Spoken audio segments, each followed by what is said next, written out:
Hi guys, with the Super Bowl around the corner and it's almost game time, I thought this would be the perfect time to set up a little playlist of my favorite recipes or videos on party favorites, or in this case, Super Bowl classics. There are 4 recipes.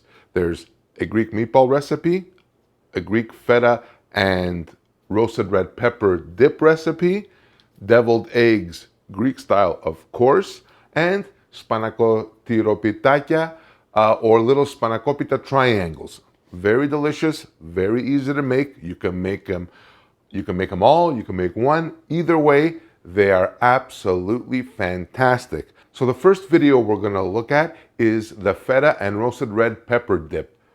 Takes like 5 minutes to do, crazy good, and it's a hit with everybody. And you can serve it with veggies, crackers, pitas, whatever you like. And this is how it goes. To get the show on the road, just using your food processor, what you're gonna need is obviously 40 grams of feta. That will go into your food processor. 2 teaspoons of lemon juice, and for Pete's sake, use the real lemon juice. Don't use that bottled stuff. It's like shit, really, it is.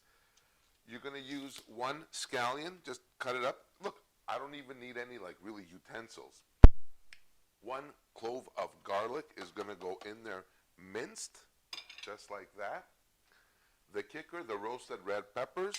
I'm going to use about 4 peppers or so. All right, so now that my peppers are in, I am going to keep a little bit of this juice for a little bit of viscosity. It's going to help it with the texture.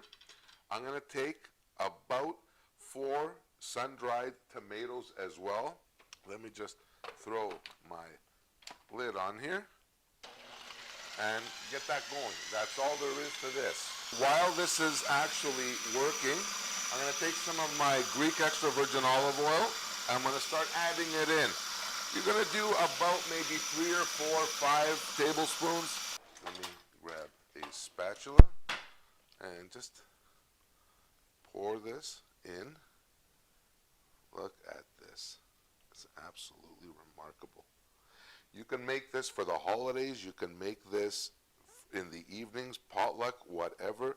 It is absolutely fantastic. We're going to drizzle just a touch of olive oil on top of this. I'm going to get some crackers that I got here. And there's nothing to this at all. And very simply, just line them up around your platter here to serve. And you've got an excellent presentation that's ready to go in what, like 3-4 minutes, 5 minutes, not even. How good is this? Now, you also want to, let's say, for example, boom, you dip this in there just like that, and look at this. It's done. So the next recipe that we're going to do, now that you're kind of getting the juices flowing, is Spanakopita triangles, little pillows of deliciousness. Again, not hard to make, super delicious, and they're the perfect finger food. And this is how these go. Today I want to show you an absolutely delicious and easy little recipe for Spanakopita. Spanakopita, or Spanakopita triangles, are those spinach and feta little triangles that you see in a lot of places, appetizers, meze, snacks, potlucks. You can do just about anything with these. So let's get right to it. First things first, preheat our oven, 350 degrees Fahrenheit, or about 160-65 degrees Celsius. Get that off and going. Next thing is our filling. For this, very simple. We're gonna get our bowl. We're gonna get about 1.5 cups of spinach. In this case, I'm using frozen spinach. Next thing is a little bit of feta. I'm using for this recipe about, 80 grams of feta. The next thing to go into this is a small bunch of dill. And you're just gonna chop it up fairly finely. So that will go in there as well. And we're gonna need 1 egg. you know, you don't have to exactly scramble it. You just have to kind of put it in like a little binder type of thing. Perfect, just like that. A little bit of pepper.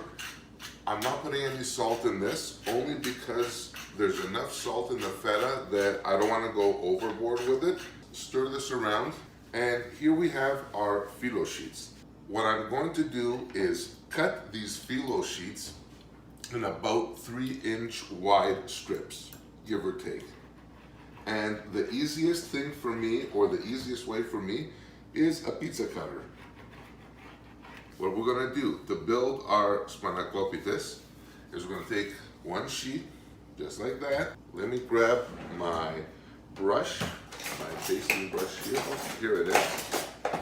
Perfect. In my savory recipes, I use olive oil. In my sweets and pastries, I use butter. So what you're going to do is evenly, just quickly brush your phyllo with olive oil. We're going to take a scoop of our filling, of our Spanakopita filling, and this is what you're going to do. You're going to take this and turn it over the corner so it starts forming a little triangle. See what I'm doing here? Then you fold this over like this, and then over like this, over like this, and just place it on your pan. So I'm gonna pop these in for about 15 to 20 minutes, or until they get golden brown and crispy and they smell like $1,000,000 right out of the oven. You hear that? That's the sound of crispy, baby. All right, not bad so far, right? Well, 2 down, 2 to go. The next one up is my Greek-style deviled eggs recipe. Super easy, nothing complicated, and it doesn't use any mayo or anything like that, no mustard. It is a very Mediterranean-style recipe, and I know you're gonna love it. Today I'm gonna show you an amazing little recipe for deviled eggs that's probably not like anything you've seen before. This recipe is not your mom's recipe. It doesn't have any mayo or mustard in it, and it uses extra virgin olive oil, a little bit of feta, can't forget the feta, and a couple other little tips and tricks that are gonna send it right through the roof. So to start us off here, I've got a dozen eggs that I've pre-boiled and pre-peeled. Now as you start working on your eggs, the trick is to move as smoothly as possible through the egg with what I prefer is a non-serrated, very sharp knife. Now I'm down to my last egg here. Just halved it, separated the whites here in my tray and the hard-boiled egg yolks. They're done as well. Perfect. Now, the next thing is a little bit of pepper. I'm not using any salt in this recipe, only because I'm using feta. Next thing to go in is a little bit of sriracha. This is completely optional, it's up to you, and I'm talking maybe a teaspoon, teaspoon and a half. You don't need a ton of this stuff. You just want to kind of bring up a little bit of zing, but you don't want to incinerate somebody's taste buds. The next part, like we said, about 30, 40 grams of feta will go in here. All I'm going to do right now is just pulse this up very, very slowly, and we're going to add our extra virgin olive oil as needed. So there's no real kind of amount to this. It's as much as to give you the consistency that you need. The next part of this is using either a piping bag or a freezer bag. So all you're going to do to fill up your bag that you're going to be placing your eggs in is rolling it outwards and start filling the bag up with our pureed yolks. We're going to close this up. We're going to take the little corner that we're going to work with, and you don't need a huge opening. You just need something small that will give you like controlled pores, if you will. Very, very slowly. fill your eggs up. Just like that. You can do whatever shape or pattern you want. They don't have to be perfect. They just have to be the way you like them. Let's kick it up another notch. How about a little bit of paprika? Just take some and very lightly just sprinkle over your eggs. Now, I'm gonna take it up another notch for garnish. Now, us Greeks, we don't really garnish squat when it comes to stuff. But I will tell you, I'm gonna take a very sharp knife and I'm gonna take some green olives that are stuffed with pimentos. And what I'm going to do is just slice them into like fourths or fifths and place them in there. And that's it, my friends. These are my kicked up deviled eggs. And now, last but certainly not least, are my Greek traditional meatballs. Fried deliciousness, those meatballs that have the mint in them and those herbs and everything else that just melts in your mouth. This is the classic recipe. And no Super Bowl get-together is complete without some sort of a meatball. Greek keftedakia, or Greek-style meatballs. That ultimate, delicious, mint-based, juicy, fried meatball. If you've ever been to Greece or you have a friend or family member that's Greek, these are the meatballs that they make, and they are super delicious, super easy to make, way easier than you probably think, and a blast and a hit with everyone. So to start us off, they're very, very easy. Let's fire up my pan here. I'm gonna fry them. And for this, I am using Greek extra virgin olive oil. Now, let me take my little dispenser off. And for this, I'm going to put a generous amount of olive oil. I'm going to do about ½ an inch or so of olive oil. The reason I'm frying these up, or the reason I'm actually preheating my olive oil or whatever you're going to fry them in, is that exact trick. It has to be really, really hot before you add your meatballs in there, or they're going to just absorb all the oil and they're going to become like golf balls in your gut, and you don't want that. So for this, I'm using a pound of lean ground beef, and all you do is start adding and building our flavor profile. And for this, I'm really excited to be using my Mini-Me food processor. So I'm going to use 1 onion that I'm just going to kind of quarter up and just place it in there. And just get that kind of working there. Get it chopping up. We're going to take a bunch of parsley. And I use fresh. You can use dried, whatever you like, not a big deal. And I'm just going to put that in there as well.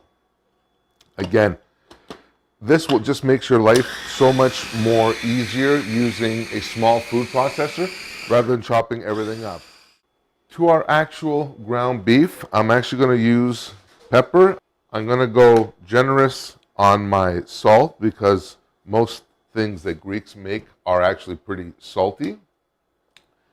The key and the kicker to making a successful Greek meatball or a keftedaki is right here, baby.